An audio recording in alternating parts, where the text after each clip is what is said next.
I spread multiple polls throughout January covering what was roughly 60 games, getting hundreds if not thousands of votes on what is the most anticipated game of 2023. Or at least what people that come to this channel are looking forward to most. And we're going to discuss the 5 games that came out on top of these 60, and I want to know how much they lined up with your 5 personal picks. Try to guess which of these only 2 line up with my 5. Let's start with Star Wars Jedi Survivor being the 5th spot. And don't let it being number 5 or at the bottom fool you, because it had a lot of things to push through that you're going to see aren't on this list. So it being number 5 is still saying a lot. And Star Wars Jedi Survivor looks like a freaking awesome game. It's the continuation of Jedi Fallen Order done by Respawn a couple years ago. A game that really many people thought was a potential contender for Game of the Year. So it doesn't surprise me to see that so many people are stoked for this game that'll hopefully just outdo the first one. And if it does that, that's already a fantastic sequel. It's got your decent story, your roguelike elements, your good deal of challenge that actually has adjustable difficulty, so it's not just a straight up FromSoft game, but especially it's the combat and the gameplay. Respawn is killer with their gameplay, and just being able to like use stormtroopers as shields, swing your lightsaber around, the customization with the moves that you can do.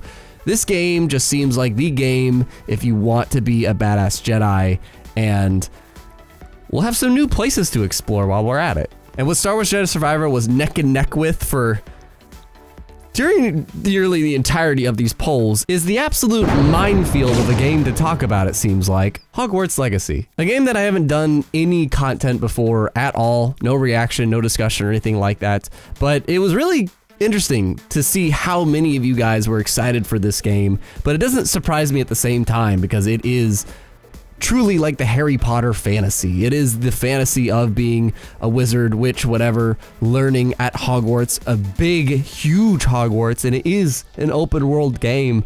And this one's coming up very immediately. Like, this is being posted at the end of January, at start of February, but like, this is coming up very immediately and is gonna be a sizable game by the looks of it, done by Avalanche. I think, was it done by Avalanche? Seems like very well thought out combat and some dialogue options. It's kind of just the Harry Potter RPG that fans might have been waiting for, but if you're excited about it or purchase it, then I guess you're a bad boy. For controversial reasons that I won't get into, because I personally separate my entertainment from that stuff, and that just lost me a bunch of subscribers. Number 3 is the most anticipated PlayStation game, being Marvel's Spider-Man 2, aka Insomniac's Spider-Man 2. Spider-Man 2018 was nearly one of my favorite games of the generation. Insomniac just nails freaking gameplay. Their gameplay is so damn fluid, so damn smooth, so well built, and 2018 Spider-Man just let you be Spider-Man in the grandest sense of the word. Exploring New York City that's super well detailed, having fun side quests to do, a really compelling story with great performances. It was just all around the package to be one of the most popular superheroes, if not popular characters to exist. And Spider-Man 2 is going to let you continue that, and also looks like to have Miles Morales and Venom incorporated in the story, so that's just freaking cool. Plus, it's going to be a PS5 exclusive by a first-party team, so it's really going to hopefully flush out everything that system can do. But the top 2 spots were big landslides. So before I hit them, just want to say some interesting shout outs here, and also leave a like if you're enjoying the video, and subscribe if you've been here before and enjoy the content. Wolong Fallen Dynasty had a lot of love in terms of the Asia or Asian themed styled game. Hollow Knight Silksong was our most anticipated indie game, which is not a surprise whatsoever. And Stalker 2 was our big non-first party Game Pass get, which that doesn't surprise me at all. But our second most anticipated game, which was also the second highest winning game in the first poll that it came to, which is Nintendo's most anticipated game, that is Legend of Zelda Tears of the Kingdom. It is easily Nintendo's biggest game this year, not just on our front, but across many. It's like clear, at least until they announce something else. But yeah, of course, Breath of the Wild is known to many as like one of the greatest of all time, potentially. It is, to me, the best open world game I have ever played, next to maybe Elden Ring.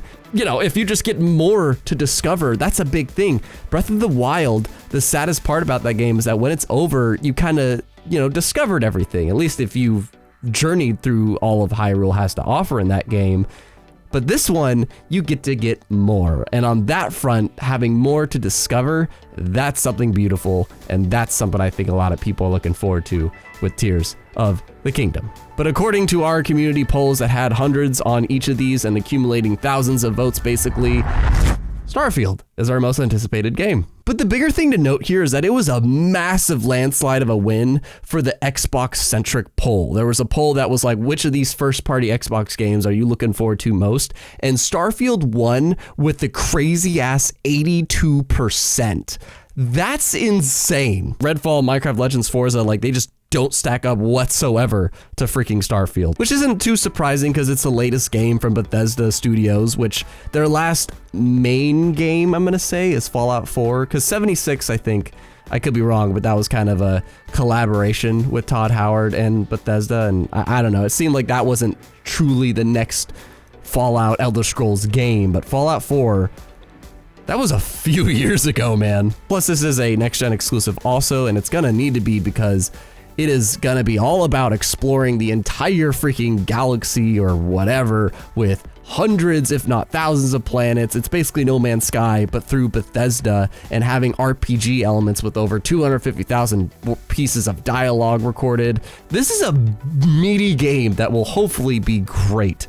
And it was the winner of our most anticipated game this year. All 5 of these are freaking awesome. Like when I put together this piece of art looking at all 5 of these games, I'm like, yeah, these are 5 like really strong potential hitters. Like at the Game Awards, I think the things that were swapped in was Resident Evil 4 and Final Fantasy 16, which were in the running in this. They just didn't manage to get in the top 5, but like Hogwarts Legacy, again, dream come true for Harry Potter fans. Star Wars Jedi Survivor, sequel to probably the best single player Star Wars game ever, next to KOTOR. Marvel's Spider-Man 2 is a sequel to one of Insomniac's best games they've ever made. Tears of the Kingdom is gonna give us another potentially great open world venture, and Starfield is most likely gonna be RPG of the year, but could be wrong. But here's the answer as to the 2 that lined up with mine as we head to the outro card here. My 5 most personally anticipated games of the year.